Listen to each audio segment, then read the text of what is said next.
My name is Kitty Williams, and at 30 years old, I thought I understood what family meant. Growing up with wealthy parents who owned Boston's largest real estate empire taught me appearances matter most. The day I married Jake, my parents never showed. When I called, their words cut deeper than any knife could. Enjoy marrying your plumber. We won't be embarrassed with you.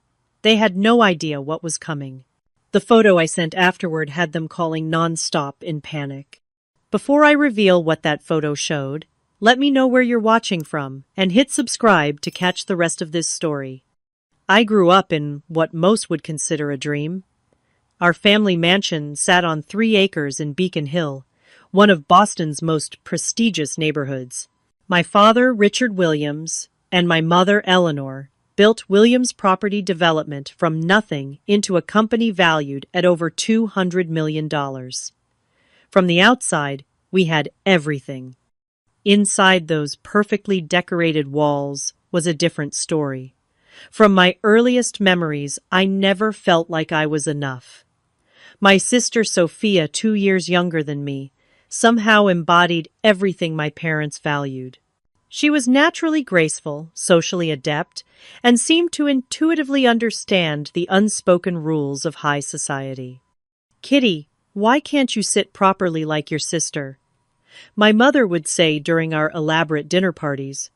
"Look at how Sophia speaks to Mr. Johnson. That's how you build connections." I tried. God knows I tried.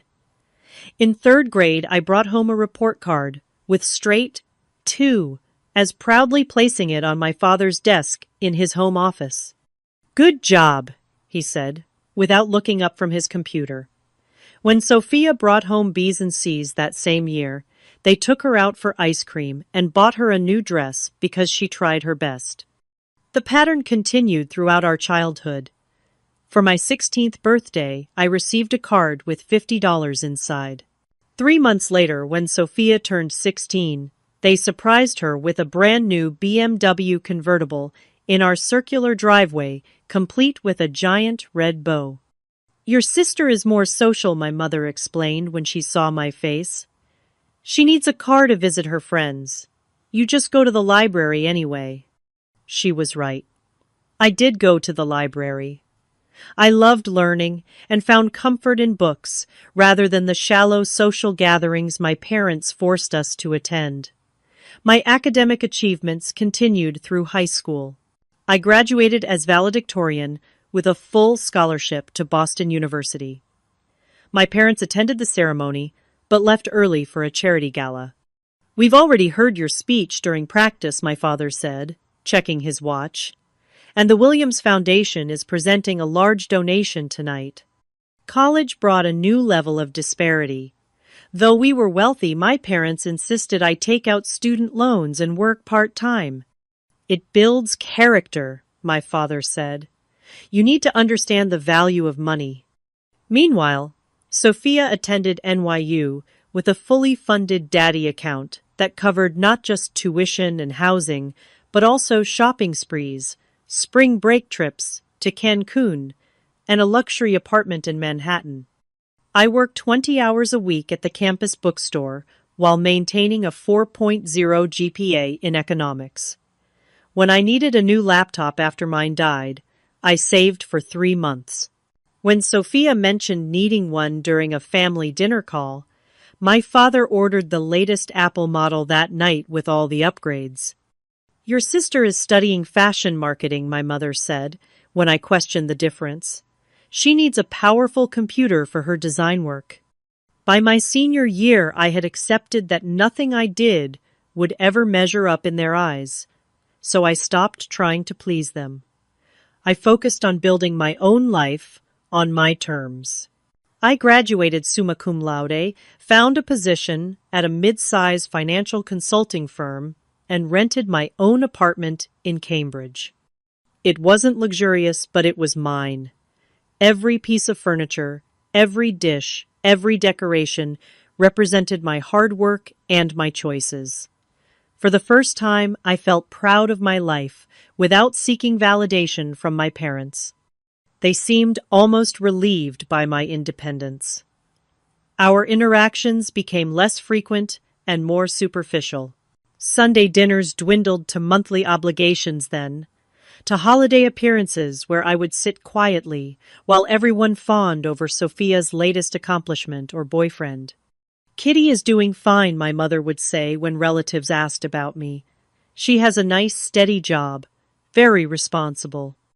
The subtext was clear, boring, unambitious, disappointing, but I had stopped caring. My worth wasn't determined by their approval anymore. I was building my own definition of success, one that valued integrity, hard work, and genuine connections over status and appearances. I was 30 years old, financially independent, respected in my field, and finally comfortable in my own skin. I had good friends who valued me for who I was, not what I could do for them. I had a cozy home that reflected my personality. I had built a life I was proud of. And then on a rainy Tuesday in April, my bathroom pipe burst, flooding my apartment and bringing Jake Wilson into my life. I called the emergency plumber number in a panic, watching as water soaked through my bathroom floor and began seeping into my bedroom carpet. The dispatcher promised someone would arrive within an hour. 53 minutes later, there was a knock at my door. I opened it to find a tall man with kind brown eyes and a warm smile. He was wearing work boots and jeans, with a navy blue polo shirt that had Wilson Plumbing embroidered on the chest. His hands were calloused but clean, and he carried a large toolbox. "Hi, I'm Jake. Heard you've got a bit of a water situation." His voice was deep and reassuring, with just a hint of a Boston accent. Despite my apartment crisis, I found myself noticing how his eyes crinkled when he smiled. Jake assessed the situation quickly and professionally, shutting off the water main and getting to work. As he fixed the burst pipe, we started talking. He wasn't what I expected from an emergency plumber.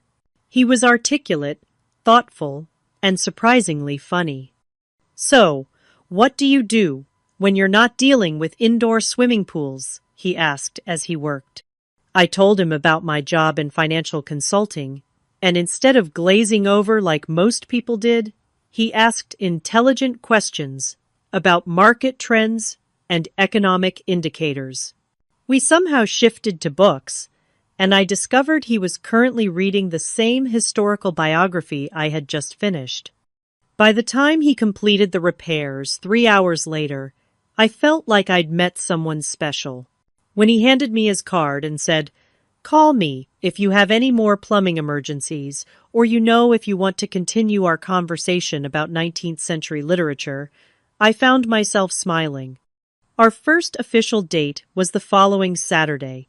We met at a small coffee shop halfway between our neighborhoods. What was supposed to be a quick coffee turned into a 4-hour conversation that flowed effortlessly. Jake was unlike anyone I'd ever dated. He was completely present, genuinely interested in my thoughts, and refreshingly authentic. Over the next few months, we went on simple but meaningful dates. We explored bookstores, visited museums, took walks along the Charles River, and cooked dinner together. I learned that Jake read voraciously, played chess at a competitive level, and volunteered teaching basic home repair skills to teenagers in underserved communities. When Jake first came to my apartment for dinner, I noticed him examining my bookshelf with genuine interest. "You have excellent taste," he said, pulling out a volume on economic theory that most people wouldn't recognize. Schumpeter's theories on creative destruction are fascinating, especially when applied to modern tech disruption. I stood frozen wooden spoon in hand. "You've read Schumpeter." Jake grinned. "Is that surprising?" It was. And it wasn't. By then I knew Jake was intelligent and curious, but his knowledge was deeper and broader than I'd expected. That night I realized I was falling in love with him. After 3 months of dating, I decided to introduce Jake to my parents. We were attending one of their obligatory family dinners, and though I was nervous, I hoped they would see what I saw in him. I was wrong.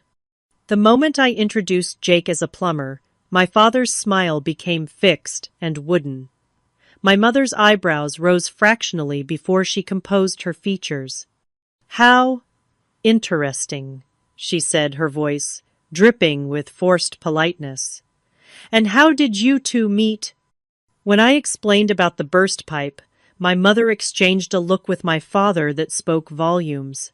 Throughout dinner, they directed minimal conversation toward Jake, focusing instead on Sophia's latest achievements in her fashion marketing career and her new boyfriend Bradley, whose family owned a chain of luxury hotels. Jake remained polite and engaged despite their coldness. He asked thoughtful questions about my father's business and complimented my mother on the house. His calm confidence never wavered even when my father cut him off mid-sentence to ask Sophia about her recent trip to Paris. In the car afterward, I apologized profusely. "I'm so sorry, Jake. They were incredibly rude." Jake took my hand. "Kitty, you never have to apologize for other people's behavior. Not even your parents." The next morning my mother called. "Kitty, darling, we want you to be happy," she began, her voice honeyed with false concern. "But a plumber. Really? What kind of future can he provide? What will we tell our friends?" "Mom, Jake is intelligent, kind, and hard-working. He owns his own business, and he makes me happy. That's all that should matter." She sighed dramatically. "You've always been stubborn. Just think about what you're doing. You could do so much better." My father was more direct when he called later that week. "This is just a phase," he said dismissively. "When you're ready to be serious about your future, let us know. We have several associates with sons who would be much more suitable." Each subsequent family gathering followed the same pattern. Jake was either ignored or subjected to subtle digs about his education and profession. My mother would pointedly discuss Sophia's boyfriend Bradley and his Harvard MBA. My father would talk about his golf games with CEOs and politicians while looking through Jake as if he were invisible. Through it all, Jake remained unruffled. He never tried to impress them or pretend to be someone he wasn't. He simply continued to be the thoughtful, intelligent man I was falling deeper in love with every day. 6 months into our relationship, Sophia and my parents organized a weekend at our family's Cape Cod house. Against my better judgment, I agreed to bring Jake. The weekend was a parade of microaggressions. My mother accidentally set only 5 places at a 6-person table. My father discussed investment strategies, deliberately using jargon and inside references that excluded Jake. Sophia and Bradley openly discussed which European cities had the best shopping, with pointed remarks about the importance of being well-traveled. That night, as Jake and I walked along the beach, I finally broke down. "I'm sorry they're so horrible. I don't know why they can't see how amazing you are." Jake pulled me close. "They see me exactly as they want to see me. It has nothing to do with who I actually am." There was something in his voice that made me look up. "What do you mean?" Jake smiled mysteriously. "I have something to show you when we get back to Boston. Something I think might surprise you." The following weekend, Jake invited me to his apartment for the first time. He lived in a modest but well-maintained building in Somerville. His apartment was neat and surprisingly spacious, with floor-to-ceiling bookshelves filled with everything from classical literature to advanced engineering texts. While Jake prepared dinner in the kitchen, I wandered around looking at his book collection. On his desk, I noticed several technical journals and sketches of what looked like complex plumbing systems, but with unusual components I didn't recognize. Finding anything interesting, Jake asked, coming up behind me with 2 glasses of wine. "These diagrams," I said, pointing to the sketches. "They look really advanced for standard plumbing." Jake smiled, a hint of nervousness in his expression. That's because they're not standard plumbing. They're designs for a water conservation system I've been developing. He set down the wine glasses and pulled out a chair for me. I haven't been completely honest with you, Kitty. Or rather, I haven't told you the whole story. My heart raced as Jake took a deep breath. I didn't start out as a plumber. I have a degree in electrical engineering from MIT. I worked for 6 years at Talbot Technologies as a senior systems engineer. I stared at him, trying to process this information. You're an engineer, but why are you working as a plumber? Jake smiled ruefully. The short version, burnout and purpose. I was designing components for military applications, working 80-hour weeks, and feeling increasingly disconnected from any real impact. When my father got sick 4 years ago, I took a leave of absence to help with his plumbing business. And something unexpected happened. He leaned forward, his eyes lighting up. I discovered I loved the hands-on work. I loved solving immediate problems for real people. I loved not being chained to a desk. After my father recovered, I decided not to go back to Talbot. I took over his business instead. Jake stood and walked to a cabinet, pulling out a folder. But I never stopped being an engineer. For the past 3 years, I've been developing this. He handed me the folder, which contained patents and technical specifications for something called the Aqualogic system. It's a smart water conservation system for residential use, Jake explained. It reduces household water consumption by up to 60% without changing user behavior.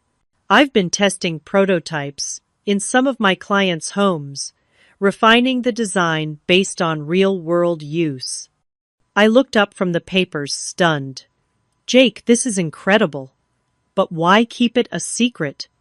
He sat back down, taking my hands in his. I wanted to prove the concept worked before seeking investors. And honestly, I've enjoyed being underestimated.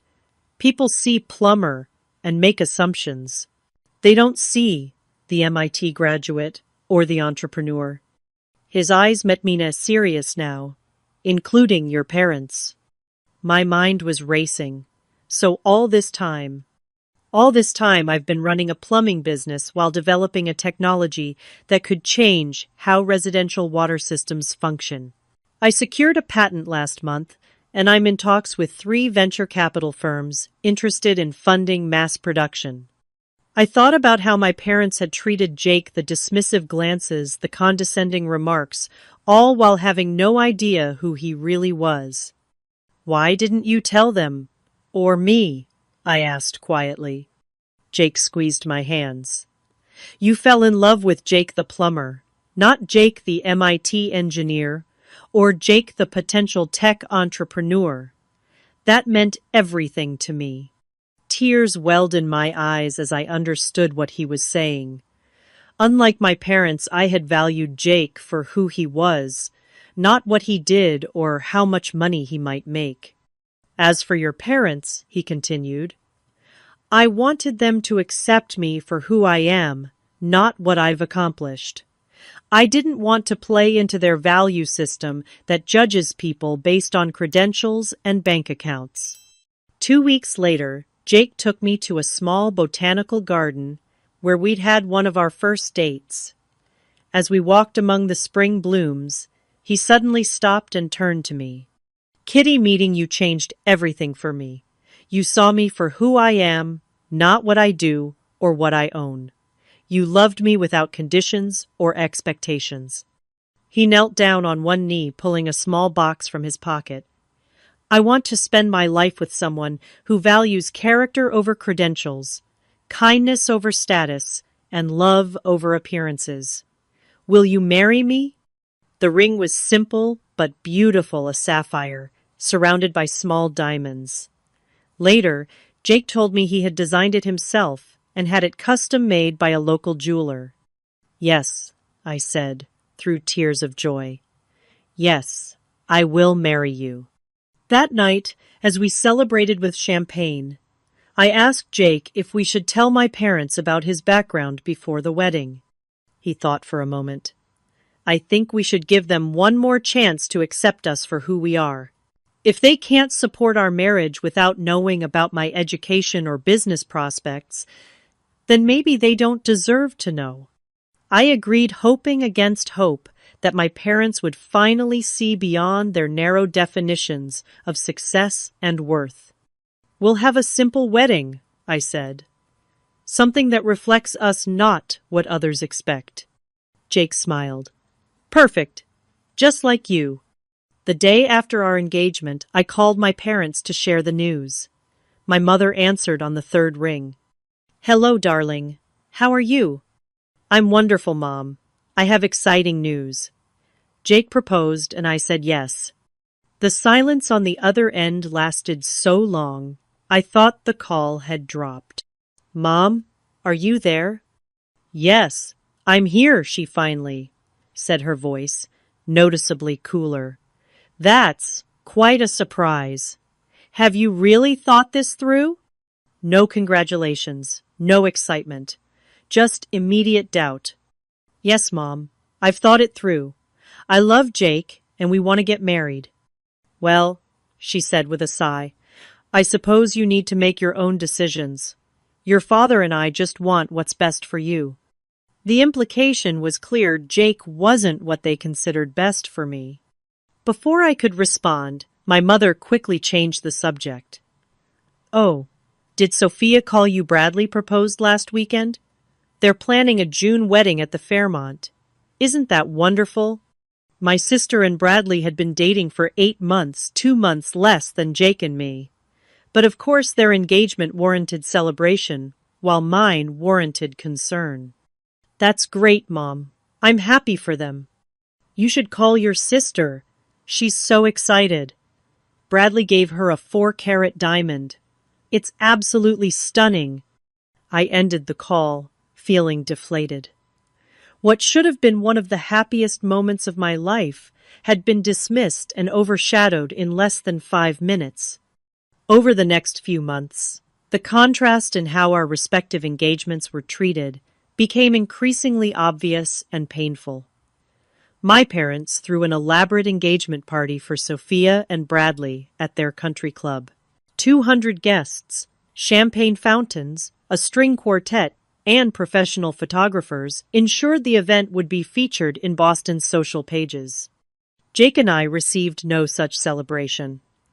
When I asked my mother if they were planning anything for us, she looked uncomfortable. Well, darling, we thought you might prefer something more low-key, given Jake's situation. Jake's situation being that he was a plumber, at least as far as they knew. Actually, Mom, a celebration would be nice. Nothing extravagant, just family and close friends. She patted my hand. Let me talk to your father. Our schedule is quite full with Sophia's wedding planning. Unsurprisingly, that conversation never led anywhere.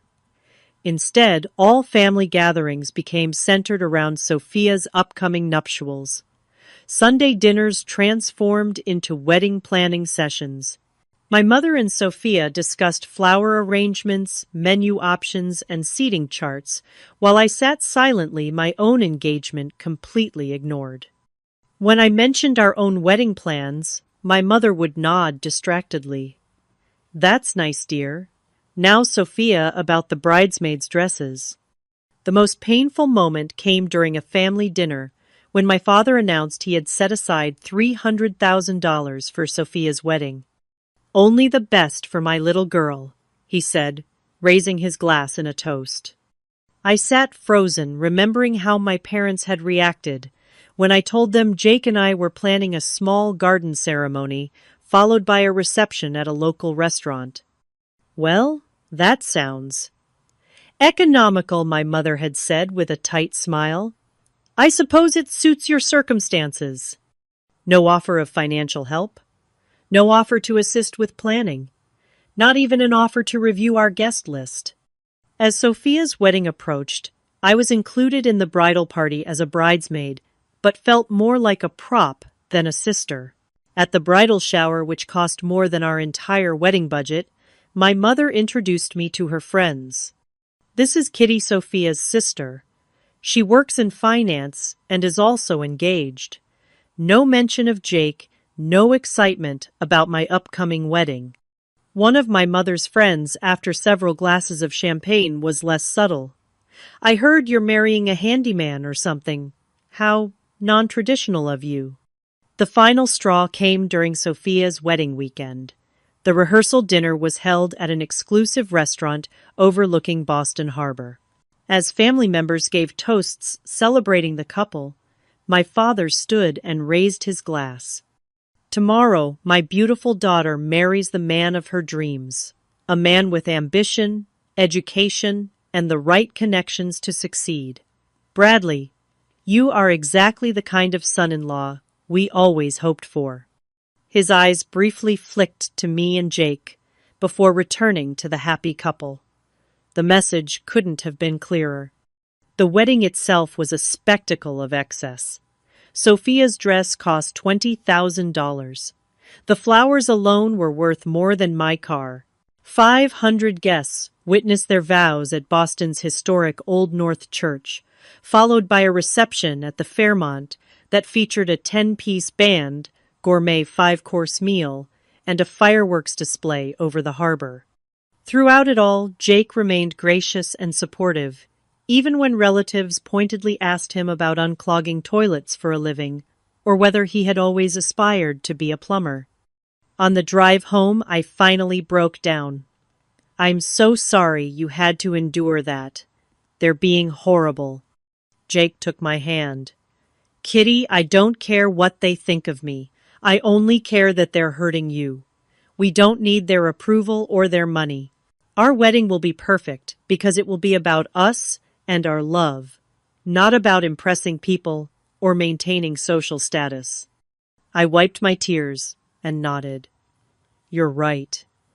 And I can't wait to marry you whether my parents approve or not. 2 weeks later, I called my parents to formally invite them to our wedding, which was scheduled for the following month. My father answered, his voice distracted. Kitty, I'm heading into a meeting. Can this wait? It will just take a minute, Dad. I wanted to officially invite you and Mom to our wedding. It's on Saturday, August 12th at Riverside Gardens. The ceremony starts at 4. His sigh was audible. August 12th. Let me check my calendar. I heard papers shuffling. We have the charity gala for the Children's Hospital that evening. It's been on our calendar for months. The ceremony is at 4, Dad. The gala doesn't start until 7. You could attend both. Another sigh. I'll talk to your mother and get back to you. He never did.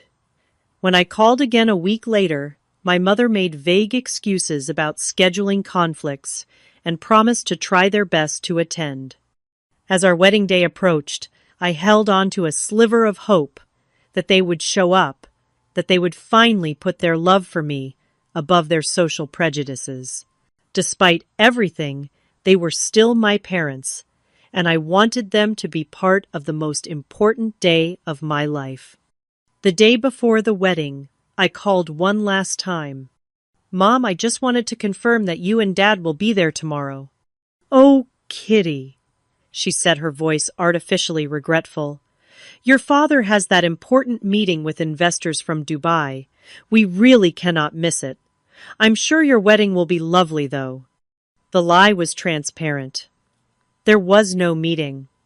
They simply couldn't bear to watch their daughter marry someone they deemed beneath their social standing. I see, I said, my voice hollow. Well, if you change your minds, you know where we'll be. I hung up a strange calm, replacing the hurt. I had given them every chance, and they had made their choice. Now, I would make mine. My wedding day dawned clear and beautiful. Jake and I had chosen Riverside Gardens, a small botanical garden on the Charles River, for its natural beauty and intimate setting. We had planned everything ourselves, from the simple floral arrangements to the playlist for the reception. The garden pavilion was transformed with white fairy lights, wildflowers in mason jars, and gauzy fabric draped from the wooden beams. It wasn't extravagant, but it was exactly what we wanted. As my best friend Lisa helped me into my dress, a simple ivory gown with delicate lace details, I tried not to think about my parents' empty seats in the front row. "You look beautiful," Lisa said, adjusting my veil. "Are you okay?" I nodded, forcing a smile. "I'm marrying the love of my life today. That's all that matters." But as the clock ticked closer to 4, I found myself glancing repeatedly at my phone, hoping for a message saying they were on their way. Nothing came. At 3:45, I couldn't help myself.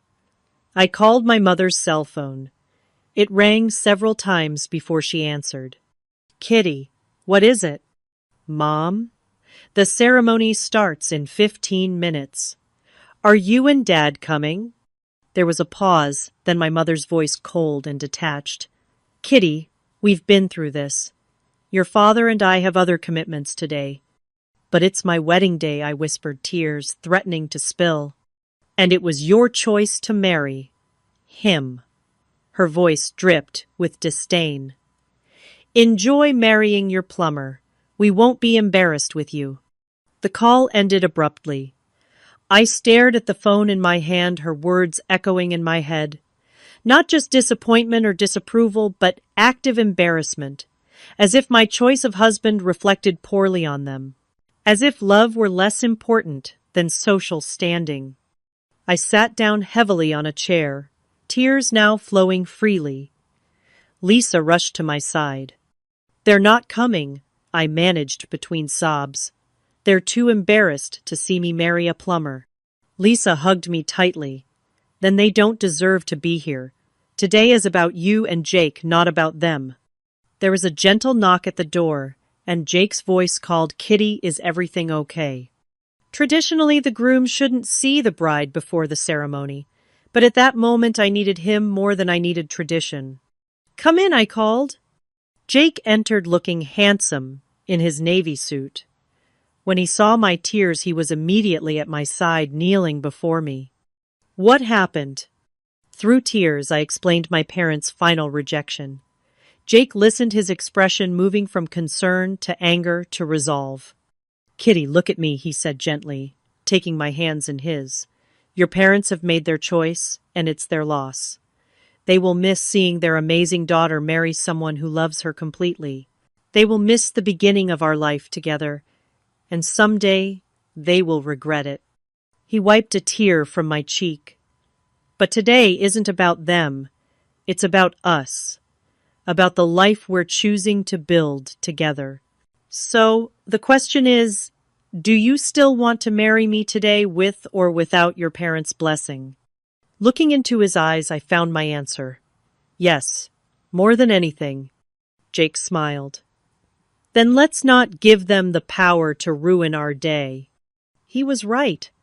I had spent too many years seeking my parents' approval, measuring my worth by their standards.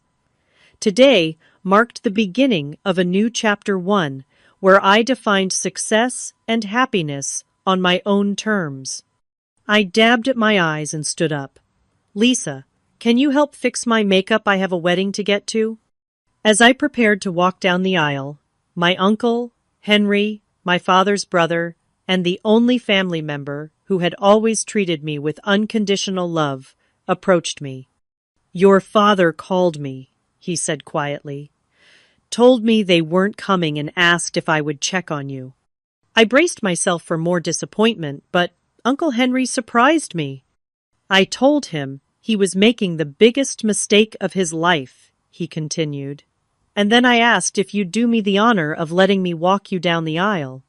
Fresh tears, but this time of gratitude, filled my eyes. "I would love that, Uncle Henry." "Your Jake is a good man," he said, as he offered his arm. "Anyone who takes the time to know him can see that." The ceremony was everything I had hoped for. Jake's eyes when he saw me walking down the aisle, the personal vows we had written, the intimate gathering of friends who truly cared about us all, combined to create a moment of perfect joy. During the reception, I found myself actually grateful for my parents' absence. There was no tension, No awkward conversations, no subtle disapproval casting a shadow over our celebration. Instead, there was laughter dancing, heartfelt toasts, and genuine warmth. Jake's parents, a kind, retired couple who had driven up from Rhode Island, embraced me like a daughter. His father, the original founder of Wilson Plumbing, beamed with pride as he watched his son dance with his new wife. "He's never been happier than he is with you," Mrs. Wilson told me as we shared a quiet moment. "That's all any parent should want for their child." As Jake and I danced our first dance as husband and wife, I realized that I felt lighter, freer than I had in years. The weight of trying to earn my parents' approval had finally lifted. "No regrets," Jake whispered as he held me close. I looked up at him, at the man who loved me for exactly who I was, who had never tried to change me or make me feel less than, not a single one. Later that night, as we prepared to leave for our honeymoon, a simple weekend at a lakeside cabin in Vermont, I had a sudden inspiration. Taking out my phone, I found a photo that had been taken earlier of Jake speaking with some of his MIT colleagues who had attended the wedding. In the background was a banner congratulating Jake Wilson, CEO of Aqualogic Systems. Without hesitation, I sent the photo to both my parents with a simple message: "Thought you might like to see a picture from the wedding you missed." Then I turned off my phone, took my husband's hand, and walked toward our future. Our honeymoon was simple but perfect. The cabin Jake had rented sat on the shores of Lake Champlain, surrounded by pine trees and wildlife. We spent our days hiking, reading on the porch, and swimming in the clear lake water. Our evenings were filled with home-cooked meals, board games, and conversation that flowed effortlessly from serious to silly and back again. It was on the third day of our honeymoon that Jake received the call. I was reading on the porch when he stepped outside, his face lit with excitement. "It's official," he said, sitting beside me. "Vertex Capital is investing $5 million in Aqualogic. We're going to full production by the end of the year." I threw my arms around him. "Jake, that's amazing. I'm so proud of you." He hugged me tightly. "I couldn't have done it without your support. Having someone who believed in me, in the real me, made all the difference." That same afternoon, an article appeared in the Boston Business Journal's online edition: "MIT Engineer Secures Major Funding for Revolutionary Water Conservation System." The article detailed Jake's background, his education at MIT, his years at Talbot Technologies, and his vision for Aqualogic Systems. It quoted several industry experts hailing the technology as potentially game-changing for residential water conservation. When I turned my phone back on that evening, I wasn't surprised to find it flooded with notifications. 27 missed calls from my parents. 15 text messages, increasingly urgent. "Kitty, call us immediately. We need to talk about Jake. Why didn't you tell us about his background? Please call as soon as you get this."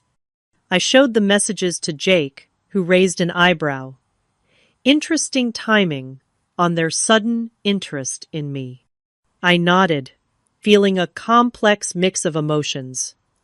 Part of me wanted to ignore them completely. Another part wanted to call and unleash years of pent-up hurt and anger.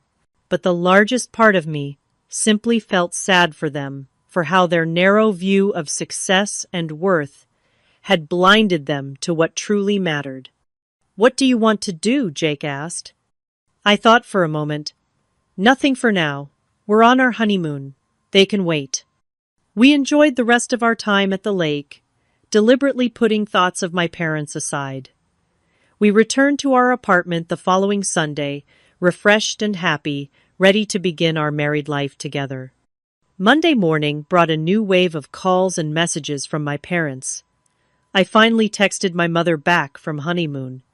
"Very busy with work this week. We'll call when I have time." Her response was immediate. We'd like to take you and Jake to dinner tonight.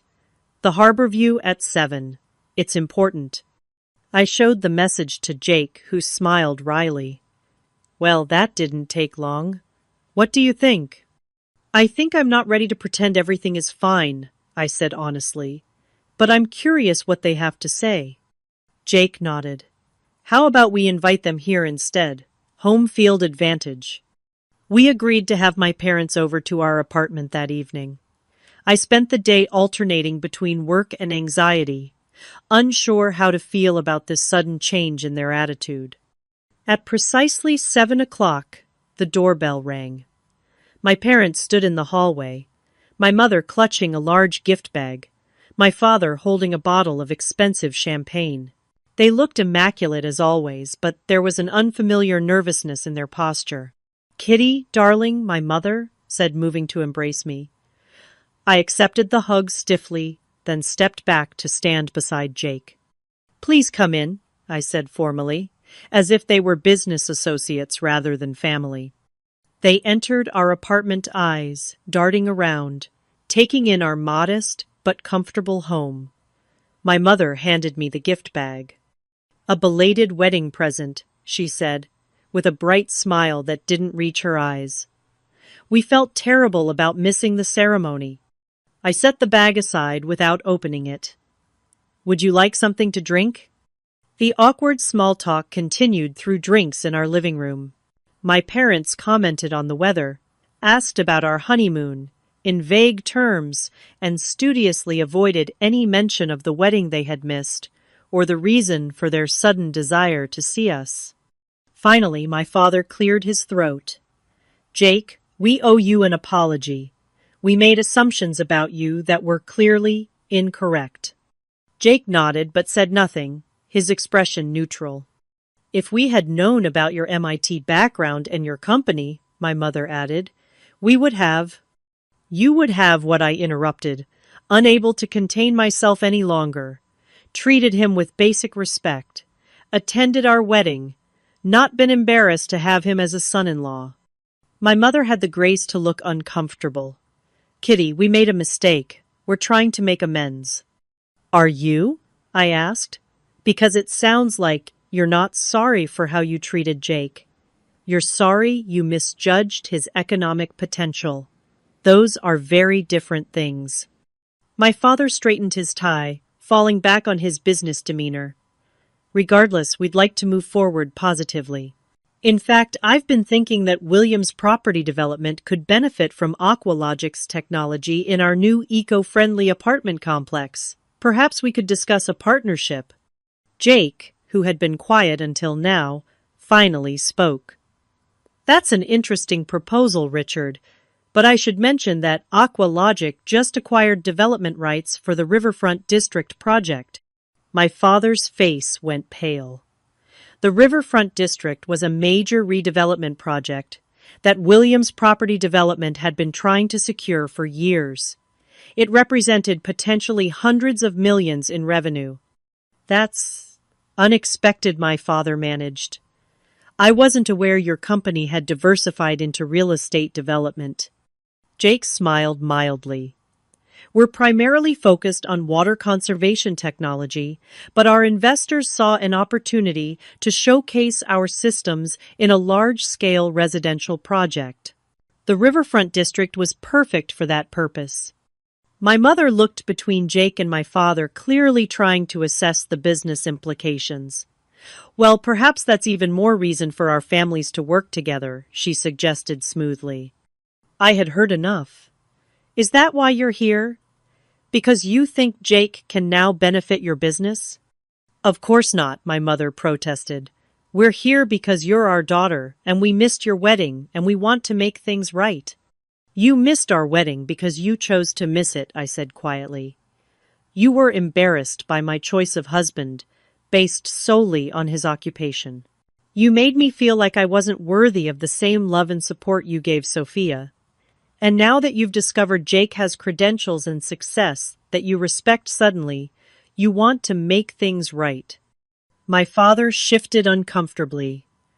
"Kitty, business and family are complicated. Sometimes they overlap in ways that aren't easy to navigate. No, Dad, this isn't complicated. This is actually very simple. You and Mom value status, money, and appearances over character, happiness, and love. You always have. I just finally stopped expecting anything different. My mother's eyes filled with tears, whether genuine or strategic, I couldn't tell. Kitty, please. We made a terrible mistake. We want to be part of your lives.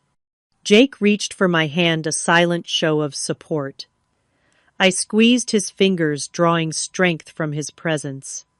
I think I said carefully that we all need some time. Jake and I are starting our life together. We're building something based on mutual respect, honesty, and unconditional support. If you want to be part of that life, you'll need to demonstrate that you understand and share those values. My parents exchanged glances, clearly not having expected this response. What does that mean exactly? My father asked. It means this isn't a business negotiation, Jake said quietly. It means you can't fix this with expensive gifts or strategic partnerships. It means you need to earn back Kitty's trust by showing genuine change. My parents left shortly afterward, subdued and uncertain. As I closed the door behind them, I felt a curious mixture of sadness and strength. Are you okay? Jake asked, pulling me into a hug. I nodded against his chest. I think so.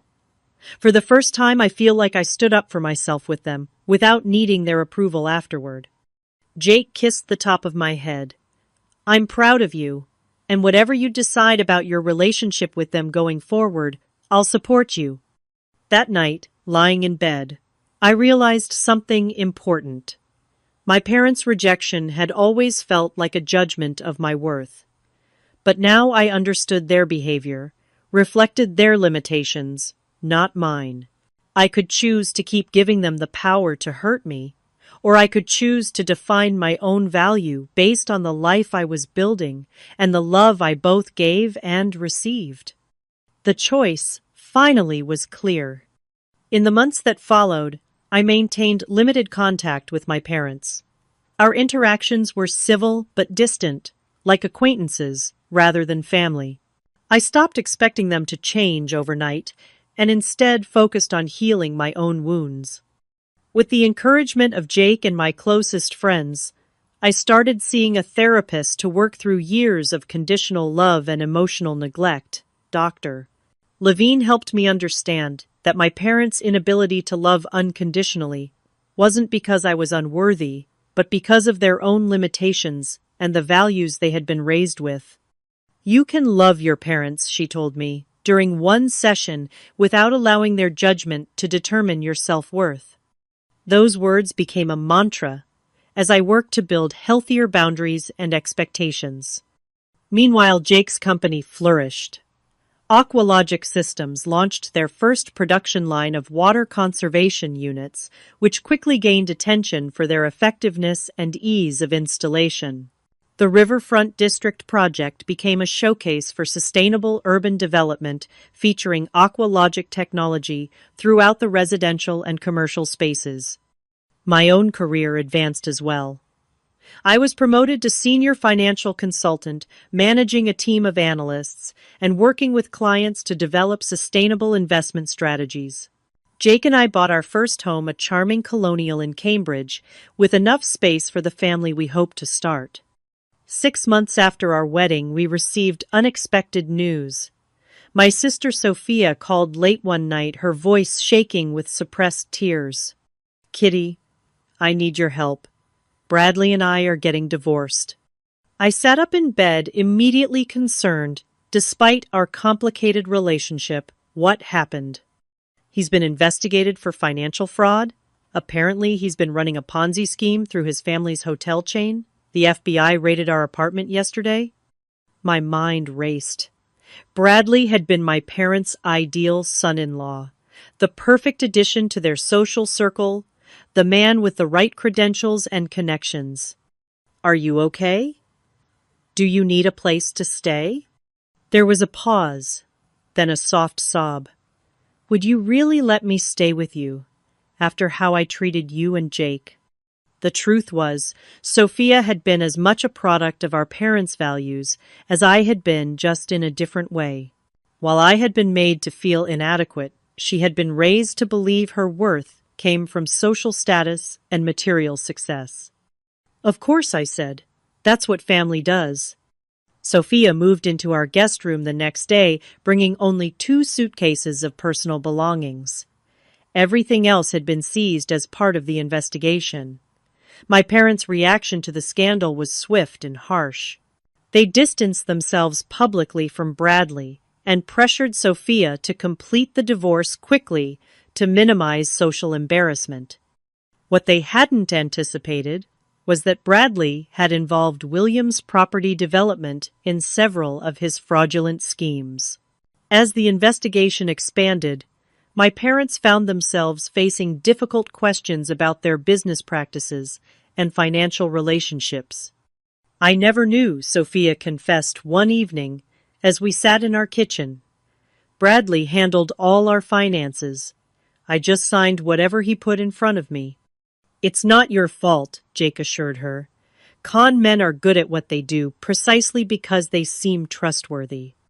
Living with us, Sophia saw a different kind of relationship than what she had experienced with Bradley or observed between our parents. She watched as Jake and I made decisions together, supported each other's careers, and built a partnership based on mutual respect rather than social advantage. "You're actually happy," she said one day, the realization seeming to surprise her. "Not just Instagram happy or country club happy, actually happy." I smiled. "We are. And Mom and Dad were willing to miss this because Jake was a plumber. They missed it because they couldn't see beyond their own narrow definition of success," I corrected gently. "But people can change if they want to badly enough." As Sophia rebuilt her life, finding a job in marketing, and eventually her own apartment, my parents faced their own reckoning. The scandal involving Bradley had damaged their reputation in Boston society. Several of their business associates distanced themselves, and they were forced to sell their Beacon Hill mansion to cover legal settlements. A year after our wedding, my father called and asked if he and my mother could visit. I agreed with cautious optimism. They arrived looking older somehow. The stress of the past year had left visible marks. My father, once imperious and commanding, seemed smaller. My mother's perfect appearance showed cracks in the foundation. "We've been doing a lot of thinking," my father began after we were seated in the living room, "about values, about what really matters." My mother nodded. "The people we thought were our friends disappeared the moment we faced difficulties. The social circle we worked so hard to maintain turned their backs on us. But you," my father continued, looking between Jake and me, "you took in Sophia when she had nowhere to go, even after how poorly we treated you." "That's what family does," I repeated the words I had said to Sophia. "We're learning that," my mother said quietly. "The hard way." My father cleared his throat. "We were wrong about everything that matters. Wrong about Jake. Wrong about what makes a successful marriage. Wrong about what makes a successful life. We don't expect forgiveness," my mother added. "We just want a chance to do better. To be the parents you deserved all along." I looked at Jake, who gave me a subtle nod of support. "I can't promise that things will go back to normal," I said carefully, "because the old normal wasn't healthy. But we can try to build something new, something better." The road to reconciliation was long and sometimes difficult. There were setbacks and old patterns that needed to be broken. But gradually, we established a new kind of relationship, one based on genuine connection rather than expectations and judgment. My parents began therapy themselves, working to understand how their own upbringings had shaped their values and behavior. They developed a genuine appreciation for Jake, not just for his business success, but for his character and the way he loved me. 2 years after our wedding, when Jake and I announced we were expecting our first child, My parents' joy was unforced and uncomplicated. We want to be grandparents who accept and love unconditionally, my mother said, tears in her eyes. The kind of grandparents we should have been as parents. As I look back on our journey, I realize that what seemed like the worst rejection actually set me free. It forced me to define success and happiness on my own terms, to build relationships based on authentic connection rather than social advantage. Jake and I established a scholarship fund at MIT for students from working-class backgrounds who want to pursue engineering degrees. We named it after Jake's father, who had taught his son that honest work of any kind has dignity and value. My parents, in their own way, found a new purpose. They downsized their business to focus on affordable housing initiatives, working to create homes for families regardless of social status or income level. Sophia found her own path as well, starting a nonprofit that helps women recover financially after leaving fraudulent or abusive relationships. As for me, I finally understood that my worth was never determined by my parents' approval or by social status. It was always there waiting for me to recognize and claim it for myself. If you've ever felt judged for your choices or measured against someone else's standards, remember this. Sometimes the people who judge you most harshly are the ones who understand you least. Live your life according to your own values, not someone else's expectations. True happiness comes from being authentic, not from seeking external validation. Have you ever had to stand up for your choices against family pressure? How did you handle it? Share your story in the comments below. And if this resonated with you, please like, subscribe, and share to help others who might be struggling with similar situations. Thank you for listening, and remember you are worthy of love and respect exactly as you are.